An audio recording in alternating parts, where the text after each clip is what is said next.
Turma, na atividade 3 nos diz o seguinte: resolva o problema a seguir, depois organize os dados na tabela e responda.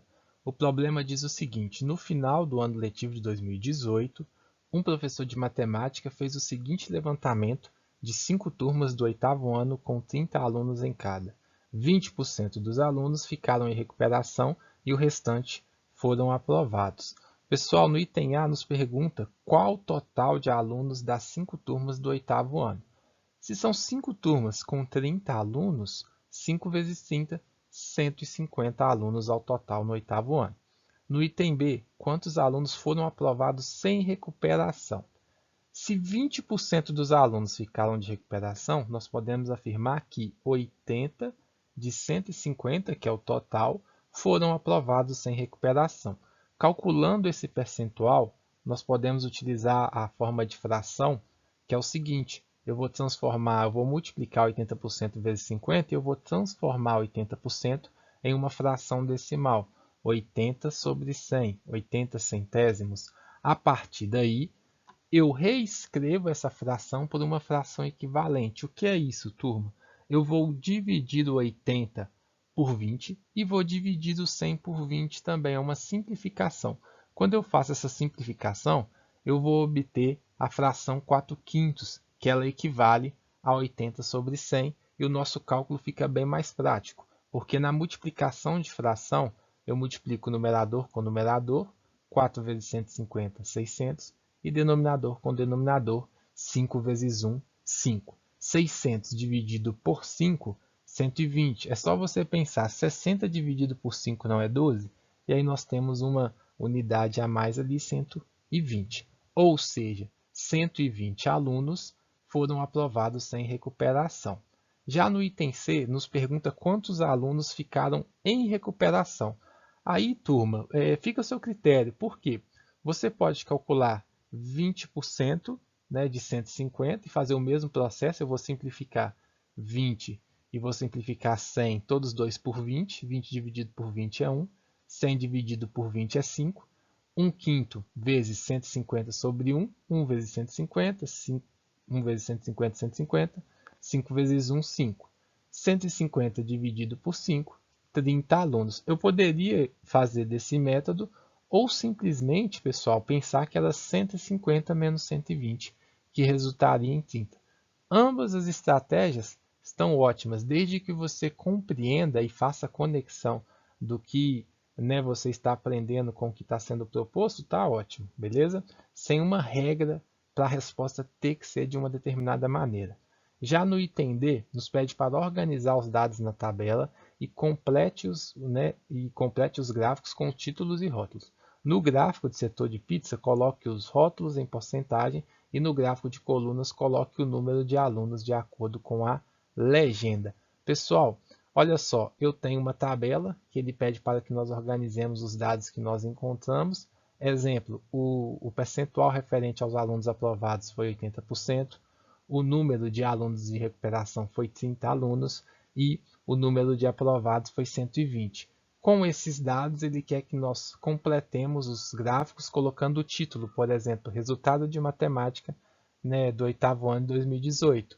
Esse é o título do gráfico de pizza. Ele também pede para que nós coloquemos o título no gráfico de barras ou de colunas, né, barras verticais, e depois o rótulo com percentual. O rótulo, pessoal, é a informação naquele setor que você quer fazer a referência. Aqui é 80%. E refere-se aos alunos que foram aprovados, beleza? E o outro, né, porque tem a legenda aqui, por isso que eu não coloquei aprovados aqui embaixo. E o outro rótulo, 20%, que é a parte dos alunos em recuperação. Já no gráfico de barras, o rótulo vem aqui em cima em forma de número de alunos, que é 30 alunos de recuperação e 120 alunos aprovados. Era essa a ideia que teria que fazer nesses dois gráficos, beleza? Já no item E, turma, nos pergunta se você poderia fazer esses dois gráficos sem legenda. Sim, desde que as informações contidas nas legendas estejam contidas nos rótulos ou nos eixos do gráfico. Principalmente ali no gráfico de pizza, de setores, porque a legenda é de extrema importância, já que a diferença entre os aprovados e o reprovado é baseada nas cores. Você poderia refazer aquele gráfico Só que essa informação ela tem que ser garantida no gráfico, já que o gráfico em si ele é um resumo de uma série de dados. E caso você não represente esse resumo da maneira correta, pode ser que alguma informação não seja contemplada e comprometa a interpretação correta daqueles dados, beleza? Já no item F, fala o seguinte: se você desenhasse o gráfico de pizza em um cartaz, precisa construir o ângulo de quantos graus para corresponder à fatia correta dos alunos que ficaram em recuperação. Esse ângulo é agudo ou obtuso? Turma, é meio que uma regra de 3, porque esse tamanho do ângulo ele tem que ser proporcional. Um giro completo ele é 360, que seria ali digamos, nosso gráfico todo, sem que haja um setor nele definido. E ele corresponde a 150 alunos, que é o total, né, dos alunos que foram ali, que estão nessas turmas de 8º ano. Se eu tenho 30 alunos em recuperação, eu vou montar uma razão entre a quantidade total de alunos e os alunos em recuperação, 150 para 30. E eu posso igualar essa razão com uma razão que envolve os ângulos, 360, que é o ângulo referente ao total de alunos, e x é o ângulo referente a 30 alunos. É aquela coisa, 150 está para 30, assim como 360 está para x. Só que antes de nós aplicarmos a propriedade que envolve a proporção, eu vou simplificar por 30. Se eu dividir 150 por 30 é 5 e 30 por 30 é 1. E aí fica mais tranquilo para que a gente aplique aquela ideia de que o produto entre os extremos vai ser proporcional aos meios, ou seja, trazendo para o que vocês estão acostumados, 5x multiplica cruzado 1 vezes 360, 5 vezes x, 5x, 1 vezes 360, 360 graus. O 5 que multiplica esse x, ele pode ser reescrito no segundo membro pela operação inversa, que é a divisão. Então, é o mesmo, né? Passa para lá dividindo. 5x é igual a 360 dividido por 5.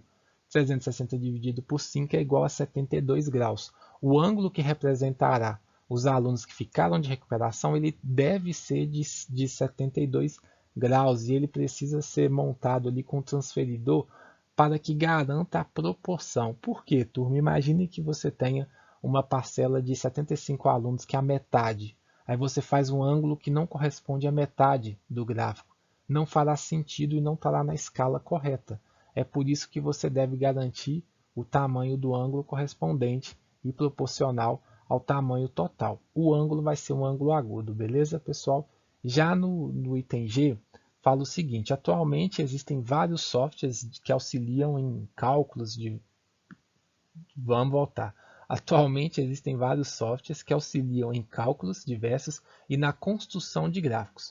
O professor de matemática utilizou uma planilha eletrônica gratuita e apresentou o gráfico ao lado. Qual é o tipo do gráfico? Pessoal, é um gráfico de barras, só que é um gráfico de barras horizontais. Por quê?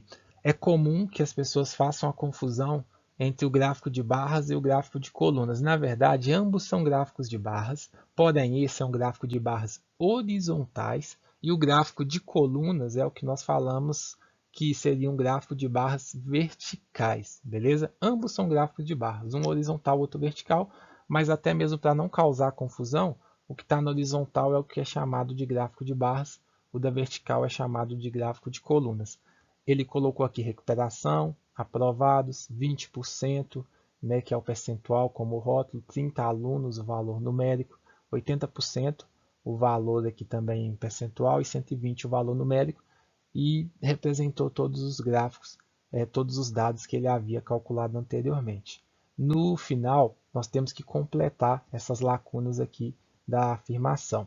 No dia da apresentação do professor, ele já tinha o resultado da recuperação e informou, destacando que apenas 10% dos alunos que ficaram em recuperação não conseguiram a nota mínima de 60% e foram reprovados. A partir daí, nos pergunta o seguinte: quantos alunos das turmas 801 a 805 foram reprovados em matemática em 2018?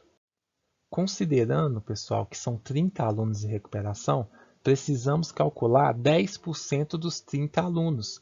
E 10% de 30 a gente calcula transformando 10% em uma fração.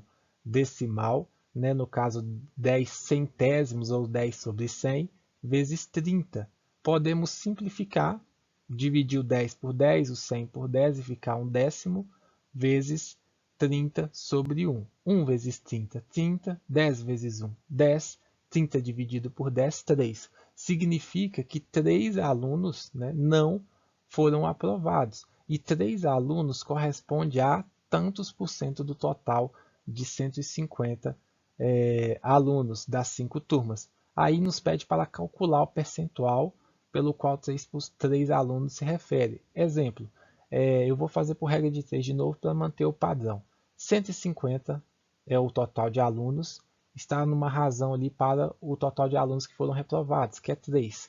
100% é o percentual geral dos alunos e eu quero determinar o percentual desses 3. Utilizando a mesma regra da proporção, que fala que os extremos são proporcionais aos meios, né, o produto dos extremos, eu tenho que, antes simplificando, 150 por 30, 50, e 3, desculpa, 150 por 3, 50, e 3 por 3, 1. Para ficar melhor o cálculo, mais fácil, e aí nós temos 50 vezes x e 100 vezes 1. 50x é igual a 100. O 50, que está multiplicando o x, ele pode ser reescrito no segundo membro pela operação inversa, que é a divisão.